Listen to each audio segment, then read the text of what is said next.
Dans le village de Mbara, lové au bord d'une plaine où les herbes hautes s'inclinaient comme des vagues sous un vent brûlant, chaque jour semblait sculpté par les mains des ancêtres. Les huttes aux murs blanchis à la chaux luisaient sous un soleil impitoyable, leurs toits de paille frémissant au rythme des chants des femmes qui pilaient le mil ou tissaient des étoffes aux motifs de spirales et d'étoiles. L'air embaumait le miel des mangues mûres tombant des arbres, mêlé à l'encens épais brûlé lors des rituels près de l'autel sacré, une pierre massive gravée de symboles anciens où les villageois offraient des colliers de perles et des bols de lait de chèvre. Les mariages, célébrés sous un ciel étoilé, étaient des moments sacrés, où les griots chantaient les louanges des unions bénies par les esprits des ancêtres, leur voix résonnant avec les tambours et les rires des enfants courant entre les feux de joie.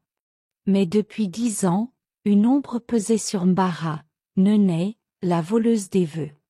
Neneh était une figure à la fois fascinante et terrifiante. À 32 ans, sa beauté sauvage, des cheveux tressés ornés de perles d'ambre, une peau luisante comme l'ébène poli, des yeux perçants où dansaient des tempêtes silencieuses captivaient et inquiétaient. Elle vivait seule à la lisière du village, dans une hutte aux murs couverts de dessins mystérieux, son silence seulement brisé par des murmures qu'on attribuait aux esprits.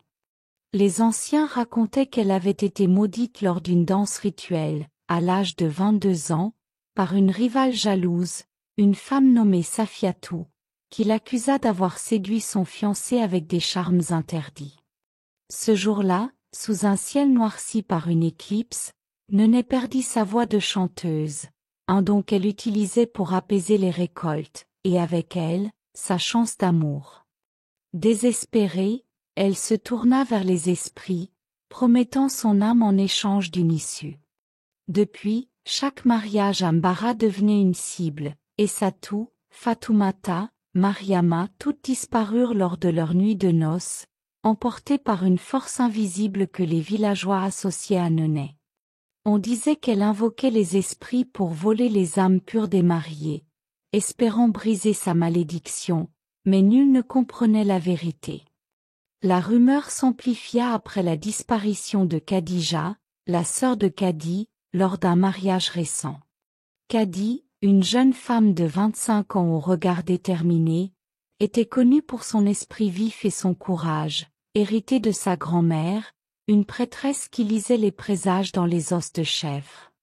Khadija, avec ses robes brodées de fils d'or et son rire cristallin, était promise à un potier nommé Amadou, un homme doux aux mains calleuses. Sous un ciel constellé, alors que les tambours battaient et que les invités dansaient, Khadija s'éclipsa, laissant derrière elle un silence pesant. Amadou, les yeux remplis de larmes, supplia Kadi de la retrouver. « Elle est tout ce qui me reste, » murmura-t-il, et Kadi, le cœur serré par l'amour fraternel, jura de ramener sa sœur. Armé d'une lampe à huile et d'une amulette bénie par sa grand-mère, Kadi se posta près des buissons bordant la place du village. L'odeur de la terre humide après une pluie récente se mêlait au parfum des fleurs sauvages, tandis que les criquets chantaient une symphonie nocturne. Une silhouette glissa entre les aubres, Neneh, portant un sac d'étoffe et un collier d'os qui cliquetait à chacun de ses pas. Kadi la suivit, son cœur battant comme un tambour, jusqu'à une grotte cachée derrière une cascade asséchée, où l'air vibrait de murmures étranges. À l'intérieur, la scène la figea, et Satou, Fatoumata, Mariama et Khadija, assises en cercle, leurs yeux vides, leurs robes de mariée immaculées malgré les années. Neneh, au centre, chantait une mélopée gutturale, ses mains caressant le collier d'os, tandis que des ombres dansaient autour d'elle comme des spectres. « Pourquoi fais-tu ça » cria Kadi, sa voix tremblant dans l'écho de la grotte. Neneh se tourna, son regard chargé de douleur. « Je ne vole pas pour moi, » murmura-t-elle, sa voix rauque après des années de silence. « Les esprits exigent des âmes pures pour briser ma malédiction. Chaque marié libère une part de mon cœur emprisonné. » Kadi, horrifié, s'approcha, notant les symboles sur le collier, identiques à ceux de l'autel sacré. Une vision la traversa, Nenet, jeune, dansant avec un homme aimé, puis rejeté par Safiatou et les anciens, accusé à tort d'un charme interdit.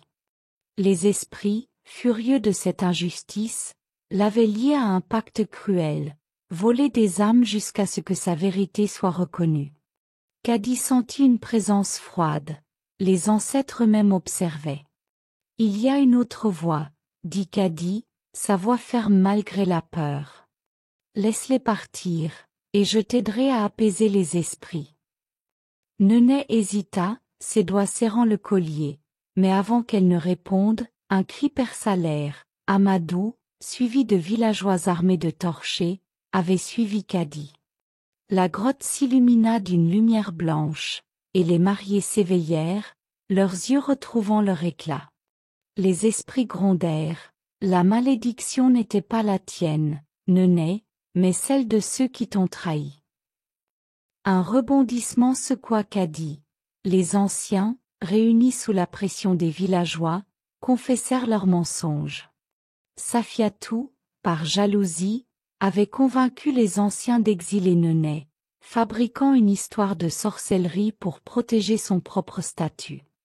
Les mariés, libérés, accusèrent les anciens, et une tempête de colère éclata, les tambours se taisant sous les cris. Nenet, brisé, s'effondra, murmurant « J'ai cru sauver mon âme ». Kadi la releva, proposant un rituel pour racheter les erreurs. Sous un ciel d'orage, elles guidèrent une cérémonie près de l'autel.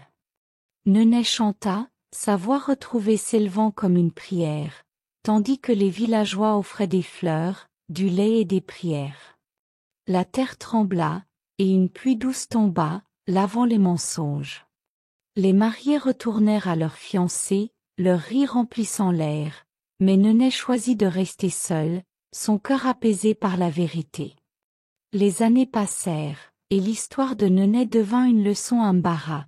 La jalousie et les mensonges tissent des malédictions, mais le courage et la communauté peuvent les défaire. Chaque mariage incluait désormais un chant pour Nenet, honorant sa rédemption. Les anciens, repentis, gravèrent son nom sur l'autel, et les enfants apprirent que l'amour véritable, même brisé, pouvait renaître dans le pardon.